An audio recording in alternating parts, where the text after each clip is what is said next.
Welcome to ENISA On Air. My name is Laura Heuvinck, and you are listening to the agency's first podcast episode. ENISA wanted to provide its audiences with a new channel to hear updates about the agency, but importantly to create a space to have the opportunity to explore some of the issues shaping Europe's cybersecurity landscape. We'll look at the risks, the trends, the decisions that matter, from cyber resilience to emerging technologies, to trust and cooperation needed for Europe's digital future. Our goal is simple: to decrypt the latest cybersecurity developments and bring these conversations closer to you. This is ENISA On Air. Let's begin.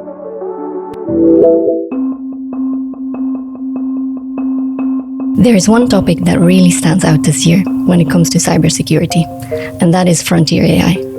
Hence, the topic of this episode is the developments and impact of frontier AI on cybersecurity. We wanted to have a conversation about why it matters, what is changing, and what organizations need to understand today. Today, we will be speaking to two experts in this field. Firstly, we will be joined by Jaya Baloo, the COO and CISO of ISLE, an AI and security company she co-founded and that is based in Prague, Czechia. Jaya was previously the CISO of Rapid7, Avast, and KPN, the Dutch telecommunications provider. Jaya has received a lot of recognition, including an honorary doctorate from the University of Twente, which awarded her in her inspiring leadership and contributions to cybersecurity advancements. Her company ISLE has also been recognized recently. The University of Berkeley did a study called the Agentic Vulnerability Coverage Map, and researchers ranked ISLE #1 when it comes to how AI systems perform at finding vulnerabilities. The company was ranked ahead of some well-known companies in this space, including Anthropic and Google. Welcome also from my side to ENISA On Air. My name is Florian Pennings and I'm the Associate COO. Thank you for joining us. Our second guest, we actually sourced closer to home, which is our own Razvan Gavrila, our head of sector in the unit on market, technology and product security. Razvan has been working on emerging technology for close to 2 decades and has recently co-authored a study on the state of play on software bills of material and a playbook on security by design and default. Razvan is also working on agentic AI security and more broadly on the use of AI for cybersecurity purposes. So I'm very excited to have him on the podcast as well. So, this is ENISA On Air. Let's begin. Frontier AI models are challenging traditional security paradigms by management lifecycle and attack chain, from discovery to exploitation. One of the main implications is the steadily narrowing of time between vulnerability discovery and exploitation, which has gone from years to months and now really literally to milliseconds. This means that our existing approaches to coordinated vulnerability disclosure and patch deployment will potentially become structurally inadequate. For example, when Anthropic Mythos Preview came out and uncovered nearly 300 zero-day vulnerabilities in a very popular browser, that was really a wow moment for many in cybersecurity. Hence, a great topic to start our first podcast with. Hi Jaya, welcome to Athens, and great to have you here for our first podcast. Thank you so much for having me. It's such an honor. Maybe I can immediately start with this, given your background and the years of experience that you have in the industry and different sectors, roles as well, now leading this new company in the AI domain. What do you think are the recent capabilities of frontier AI at the moment? Are they overstated? Is it overhyped? What is the impact of the latest developments? And also take into consideration your background there a little bit. That would be interesting to start with. Well, let's start by saying it's a very exciting time. So I don't want to diminish some of the technical advances in the light of some of the marketing hype we absolutely are seeing. There's absolutely an edge of hype around this whole story. However, there's still also some really, really amazing work that's being done. And to put it in a personal perspective, I started my journey as a CISO. My first job as a CISO was at KPN Telecom in the Netherlands. I got that job because KPN in 2012 actually had an attack from a 15-year-old boy who managed from his bedroom to find a vulnerability on the outside perimeter of KPN. He used that one vulnerability without any AI to actually pivot to many systems, 300 systems at KPN, and have, access to those systems in a piece of critical infrastructure in the country. That was a wake-up call for KPN. They really did a great job in amassing, a team and fixing everything. That's wonderful. However, the point is, now imagine that same 15-year-old kid had access to tools that would allow him to do far more, far greater. And it's not just a 15-year-old kid who didn't intend on destroying a company, but some malicious actor who doesn't have a lot of technical skills, but just adopts some AI technology to do the same. I think that this is incredibly problematic because it is not just about the finding of a vulnerability, because the HP Data Protector vulnerability that was actually compromised in that attack was a vulnerability that was already known. However, imagine being able to find 0 days with little difficulty. That's the real problem, and that's what we're seeing. And it's not the ability just to find those vulnerabilities, but exploit them as well. And I want to state, of course, Mythos has drawn a lot of attention to itself, and now the opening of Fable, the fact that Fable, which is the model version of Mythos that's been deemed fit for general purpose because it has guardrails. I don't know if you know this, but it was very recently also jailbroken. So guardrails, like rules, are meant to be broken somehow. And we're seeing this. So I think the question that we also need to ask is the fundamental constructs around AI inherently expose it to problems like hallucination, like the breaking of these guardrails.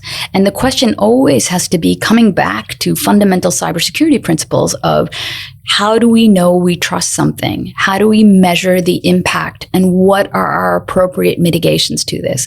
So I don't want to underestimate the impact of AI that it's having on our current posture to defend or our ability to attack.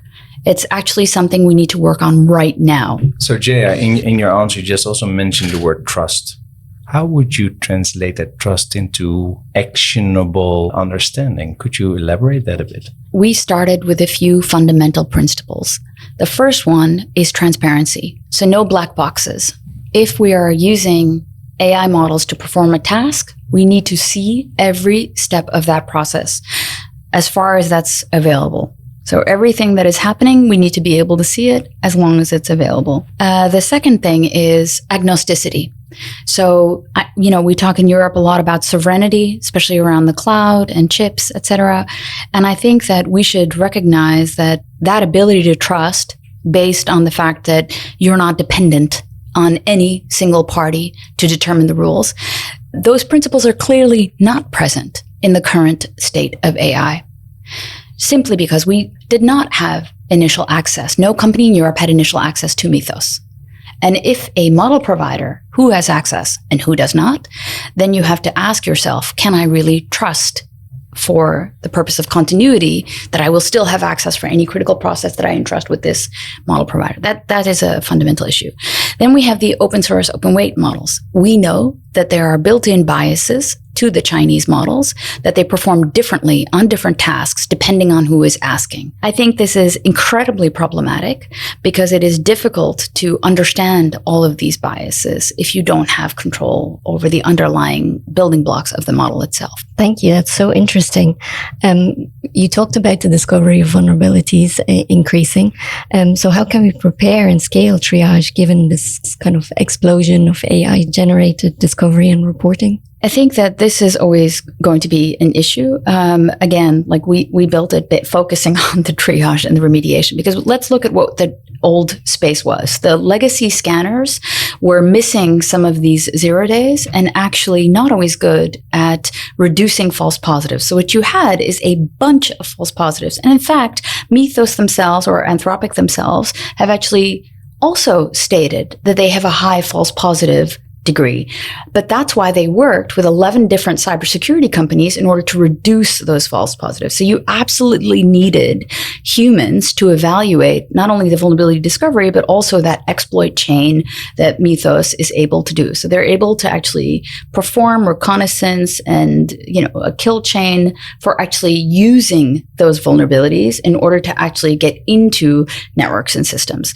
So that requires quite a degree of human intervention. And I think what we should think about is this human activity, to what level does it need to be expert activity? Or to what level can you actually say, now you have new entrants that are able to use Mythos and then emulate actually much more advanced attackers? And I think that's the real concern. Thanks so much for that, Jaya. And if you look at this, because you now also called out and we addressed Mythos, but if you look at the some of the emerging observations you might have, who's really leading this AI race at the current perspective, as well as what do you think from also your background and your experience? What are the right strategies at this stage, even though we all know we're quite early on, for the cyber defenders? So I think when you look at this, we have, again, a little bit of a polarized world. And that's because if you look at where the frontier models providers are, they're all in the United States. It's OpenAI, Anthropic, and Google. That's when we look for frontier capacity, that's what we're talking about. However, if we look at AI from an open source, open model perspective, even though we have things like Llama and Mistral, we're really seeing the leadership here being dominated by the Chinese model providers. So DeepSeek, Qwen, Kimi K2, these are really good. And we know they're good because they come out in benchmarks for specific tasks. So if there's a specific coding task or a specific type of execution for exploit bench or SWE bench, which is like software engineering, then you'll see that some models perform others. And this is where we really need to start paying attention, because I think that this is a race like we have in so many other technological areas. And the question is, where is Europe positioned in this race? Right now, it's sandwiched between China and the United States. Thank you, Jaya. That was very interesting. I want to bring in this question of skilled people. We constantly hear about the lowering of the bar, but when the complexity increases, how do you foresee the role of humans? I mean, will the processes still be human-led? Well, let's start first with this notion of lowering the bar. Initially, when Mythos was publishing its results and Anthropic pushed out its reports, what you saw was they had a very high percentage of false positives. The reason for Glasswing was to have 11 different cybersecurity companies help them evaluate the results. So I don't think we can underestimate the impact that human observability, assistance in the loop right now for some of these capabilities, like how necessary that is right now. That being said, I think that bar is lowering, but you still need these very skilled people. It should also be noted that the frontier model providers have a general purpose tool. You can use it for a multitude of things. And this does need to be separated from people who are building harnesses, providing fine-tuning, doing pre-training, post-training of open weight models. There is a difference. And to do those kinds of things, you need a much higher level of expertise. The difference between, for example, Anthropic and Isle, the difference is that we are 100% a cybersecurity company. That's a very big difference. We are purpose-built for cybersecurity. And I think what you're going to see down the line is that finding that caliber of people in the EU with the degree of knowledge. We already had a cybersecurity shortage. Now we will also have an AI shortage, and we are seeing that daily. It is very difficult to find amazing humans. We have been very lucky in that we've actually managed to attract those. I credit my co-founder, Stan Fort, for a lot of this, but it's not going to get easier unless we do something about it. Thank you so much, Jaya, for joining us today. It was a delight. It was a pleasure. Thank you.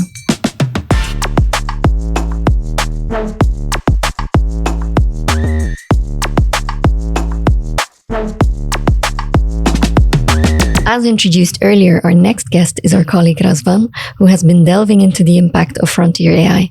Thank you for joining, Razvan.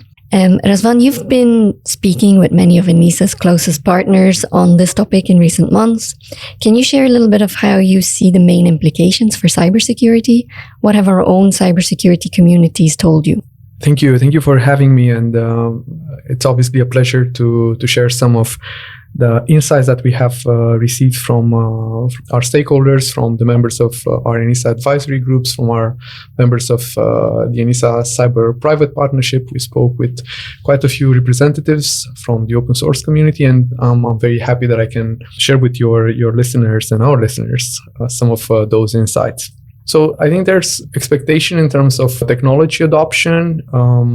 The manufacturers step up in this new brave world that we are living in right now, especially when it comes to securing their production pipelines, this CI/CD pipelines, the type of security inspection they should do before they release a product on the market.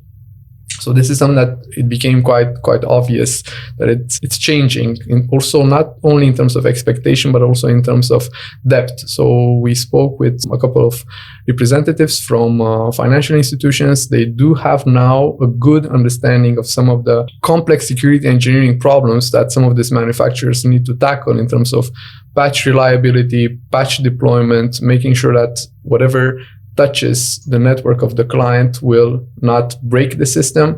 So we became aware that companies that normally don't really operate in the space of cybersecurity, they do have increased the level of expectation and awareness of quite complex technical problems. And to go back to AI conversation that you were having moments ago, we are also seeing quite a strong revolution in the field of blue teaming and threat detection. There's a lot of work that was already happening in the space of SOC automation and secure orchestration. We expect that some of the recent developments in the AI space will improve that by quite a bit.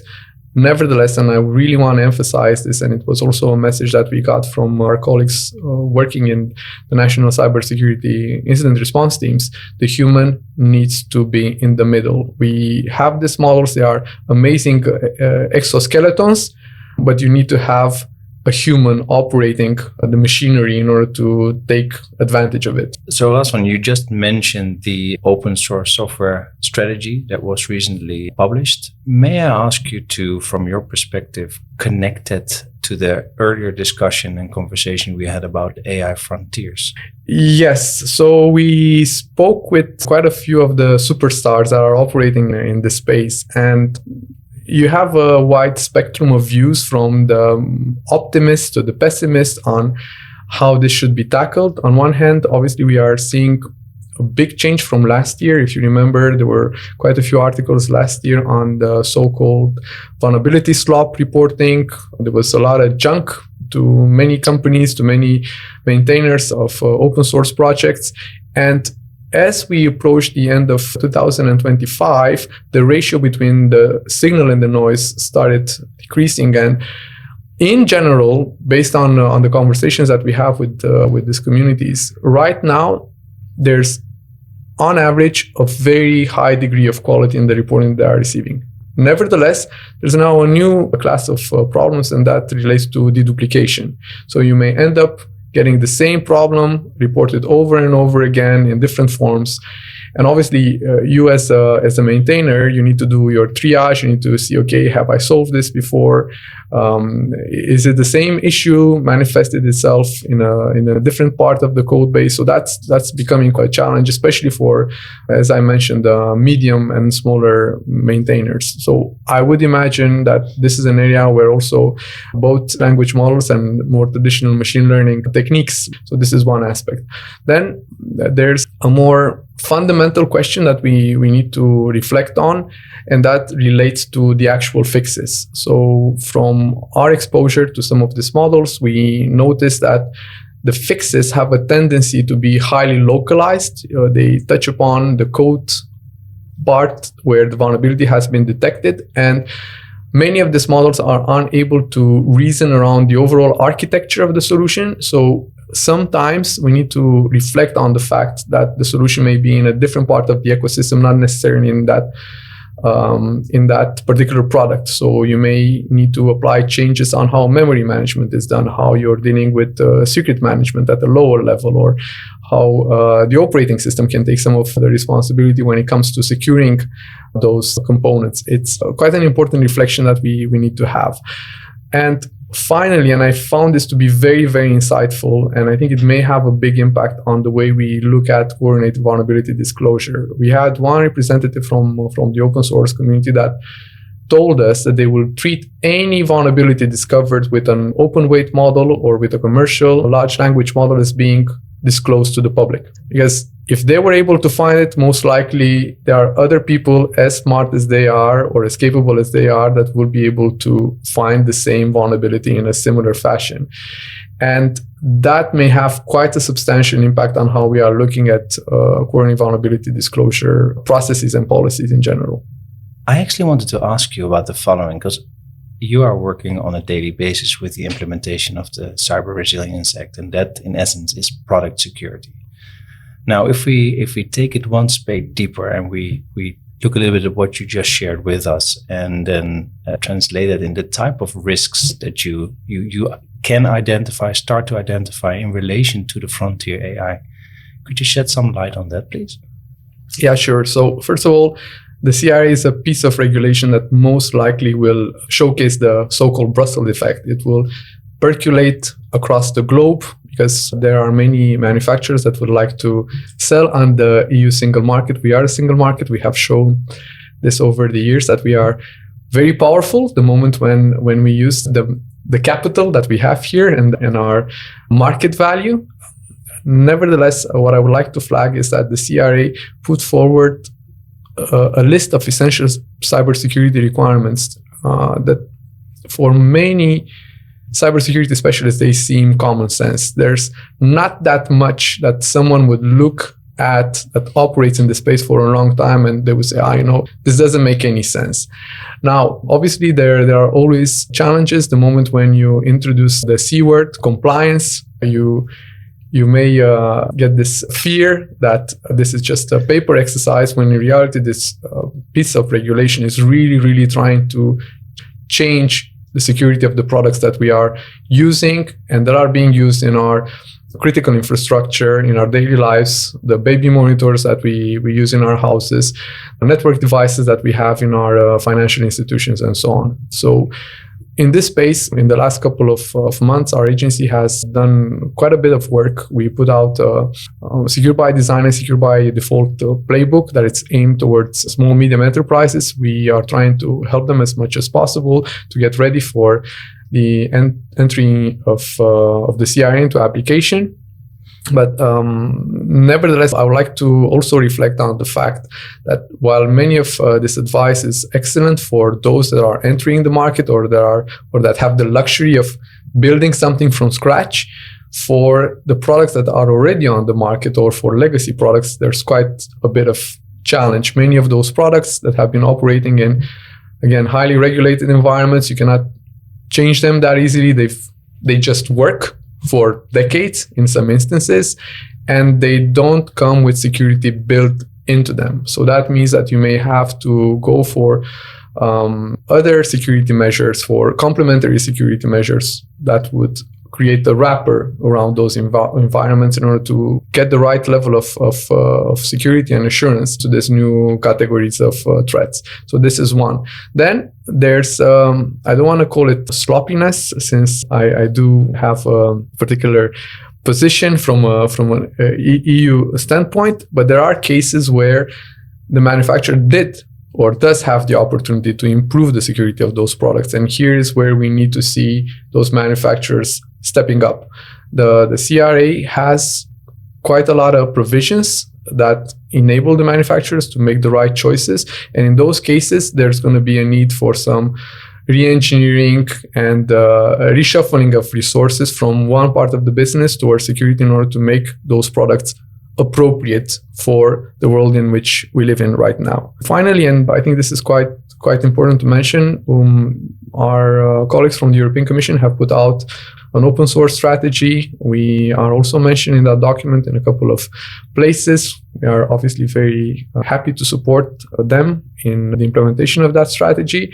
But based on the conversations that we had with our stakeholders, there are some highly mature, excellent open source projects in terms of security. They have some mythological security engineers working on them, and that's a pun intended here. Nevertheless, what we know is that you have the mid-sized projects or smaller projects where there's going to be a need for a lot of support. They will not have the capacity not only to secure those their code bases, but also to manage the influx of vulnerability reporting that will come their way. So we need to make sure that we step up and that we offer the right type of support as ENISA and also as member states. Thanks a lot, Razvan, and also thanks for coming by, sharing your knowledge, and much appreciated. That was our first episode. Thanks for listening in. Please share your feedback, and if you enjoyed the content, like, share, and subscribe.